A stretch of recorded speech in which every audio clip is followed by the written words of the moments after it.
Good afternoon. My time started, so I'm going to get going.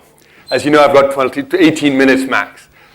What I'm going to tell you about today is how I lost my first job in India and how that actually got me to specialize in cross-cultural management. And I'm going to talk to you about time, how different perceptions of time exist, and how does that impact collaboration on a daily basis? How do we, connect people who have a different perception and manage their time differently? So as you can see, my title, What Time Is It? I had to find a title. I thought that one sounded catchy. You'll tell me at the end of the session whether I was right or not. So let me start with a story. Just over 10 years ago, I was working for a call center, a relatively small call center, that was run by a family. So it was part of a family business. And in this company, I was in charge of training. And one of my responsibilities was, of course, being able to assess our training vendors, the kind of quality of work they did, and so on and so forth. Anyway, every week we had a meeting from 3 to 4 on Thursdays with my boss, with the whole team. We had that weekly meeting, Thursday, 3 to 4. So one of these weeks, maybe the third or fourth week in my job, I actually asked one of our vendors to come and meet me at 4 o'clock on Thursday. Anyway, team meeting starts at 3, goes on, and we arrive at 3:55, and I look at my watch and realize that we're nowhere near finished with this meeting.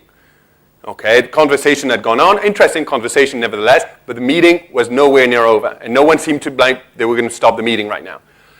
So what I did is I actually stood up, excused myself, took my stuff, and told people, please send me the minutes of meetings, any action items I can take, please feel free to give them to me, I'll be more than happy to do this, and left the room to go and meet my supplier, my vendor.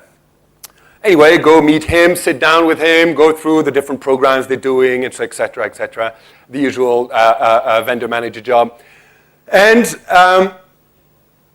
after about 45 minutes, our meeting is done, and I go back to the open space where we're all sitting. And as I come back to my seat, I actually see some of my colleagues look at me weirdly.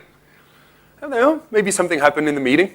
Who knows? We'll see. I'm sure I'll get the minutes of the meeting, so maybe something happened. Anyway, I sit down and my phone rings.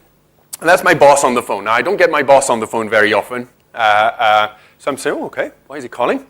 He usually comes and see me or asks me to come and see him, right? So he calls me. Guillaume, do you think we could go and have a cup of coffee? Now, that was the first time. Ever since day one, he'd invited me for a cup of coffee. And the tone of voice said something was wrong. And as I go to meet him, I'm thinking, what could it be? I don't know, is there something went wrong with one of our projects, maybe one of our trainers, one of our vendors, I don't know, we'll see. Anyway, go sit down, we grab a cup of coffee, we sit down. He looks at me very aggravated and asks me, why do you have no respect for us? I beg your pardon? That really caught me really hard because I really didn't expect that. And yeah, I've got the feeling you absolutely have no respect for your team, he goes on. I'm there, but where does this come from? I get along well with you. I think I get along well with my colleagues. I really enjoy the work. I'm really happy working here. I really don't understand where that comes from. And he looks at me and just, how can you give more importance to a vendor than to your team? I'm there, but I'm not giving more importance to the vendor. We had a meeting from 3 to 4. Comes 4 o'clock. If we're not finished our meeting, why should he wait because we can't manage our time properly? I don't see any reason why he should wait because we didn't finish on time. Long story short, that was the end of my career in this company. Okay, in 2 or 3 weeks, my job was emptied of its substance. No more email, no more invites to meeting.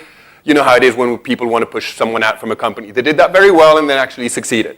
Okay, 3 weeks later, I was actually putting my papers in and leaving the job. And I was really gutted. I was really disappointed because I was really interested in the job. I wanted to do it, and I did not understand what happened. Now, since I was out of a job, I had a bit of time to actually think about it. Okay, and I actually started looking about trying to understand what happened that day. And I tried to take event by event. And one of them that came out, that struck me is, okay, 3:55, I left. And apparently after that, something happened. So I started looking and doing a bit of research. Google's a fantastic tool for that. I did a bit of research and started looking, and apparently, there's people who live time differently? People who manage time differently? Really? Now, I'd heard about Indian stretchable time before that, but I always thought it was a joke. Okay, people are using that, and they said, apparently there's more to it than that. And so I started doing a bit of research on different definitions of time. Do people live and experience and manage time differently? And whereas I didn't have the time to go through all 283 official countries on this planet, I looked at the ones that are familiar to me. Okay, so let's say the Judeo-Christian world, because I lived in a lot of the countries that make the Judeo-Christian world today, and India, okay, since I was living here. And I realized that we had two diagonally opposite definitions of time. If you look at the Judeo-Christian definition of time, and if you read the Bible, it actually says, when God created the world, on the first day he creates the world, one of the very first thing he creates is time. Before that, there was no time. And at the end of Apocalypse, when God destroys the world, he stops time. That means that in the Judeo-Christian tradition, as we can see here, time is a finite commodity with a very clear beginning, a very clear end, and a very strong sense of direction. And that's the Judeo-Christian definition of time. Now, what I learned reading the Mahabharata, I was lucky enough to read Rajaji's Mahabharata, which is approachable for a layman like me. What I learned, is that time was defined slightly differently. 4 yugs, okay? Satya Yuga, Tetra Yuga, Dwarpa Yuga, and Kali Yuga. Apparently, we're experiencing Kali Yuga right now. Okay, I can't wait for the next one to start. Apparently, it's going to be even nicer. So I know there's different traditions, and sometimes there's more yoga. Time is defined in Hindu mythology with more than 4. I'll accept the most common one. This is the most common one. So anyway, what that tells us, and what I learned, is that at the end of Kali Yuga, the world is destroyed but recreated again, but time never stops. Which means that in the Hindu tradition, time is an infinite commodity. It never starts, it never stops. These are two completely different ways of understanding time, which is the most universal thing that we all live. I thought, that's interesting. I started talking about it to a few people who I learned were cross-cultural specialists. I thought, wow, that's a field? Really? You can do that?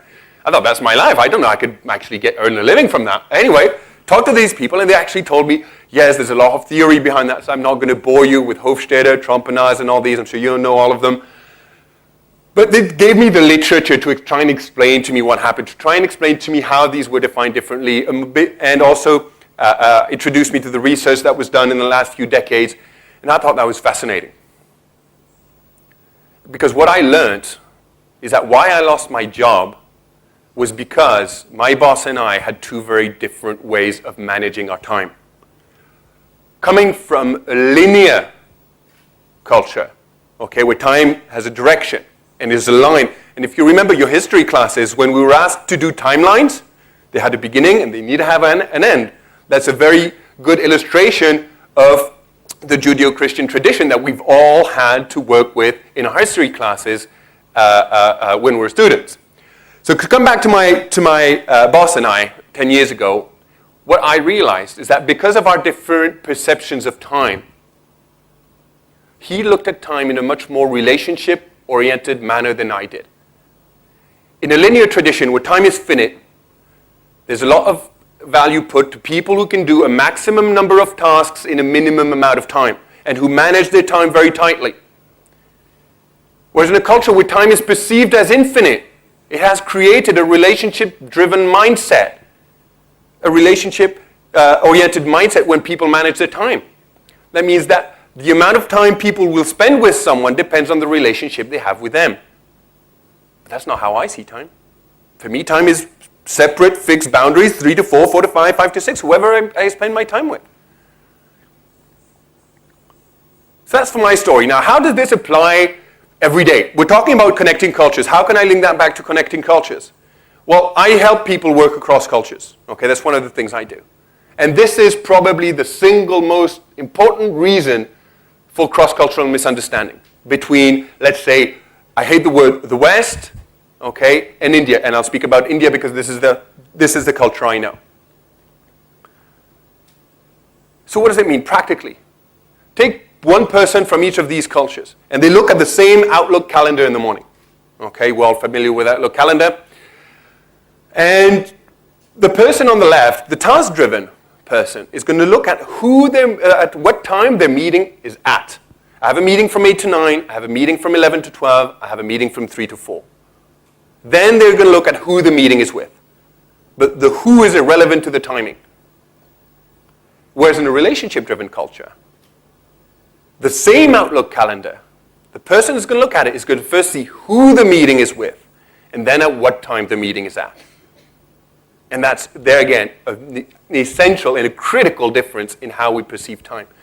Because for that relationship-driven person, if the meeting from 10 to 11 is with his boss or with his mom, or with her mom, I'm sorry. Okay? If the meeting at 11:00 is not over, and the boss still has something to say, or my mom still has something to say, I'll sit tight and I'll wait for them to finish, as a sign of respect for that relationship. Whereas for the task-driven one, 11 o'clock is 11 o'clock, whoever I'm speaking to. So when these two work together, very often we have that common stereotype, so common stereotype that people have about India. My God, people in India are always late. It's not true. It's not true. The way they manage their time is different. So yes, for task-driven people, it might seem like people are late, but not for them. And it's not a question of who's right or wrong, or not a question of who does it best or not.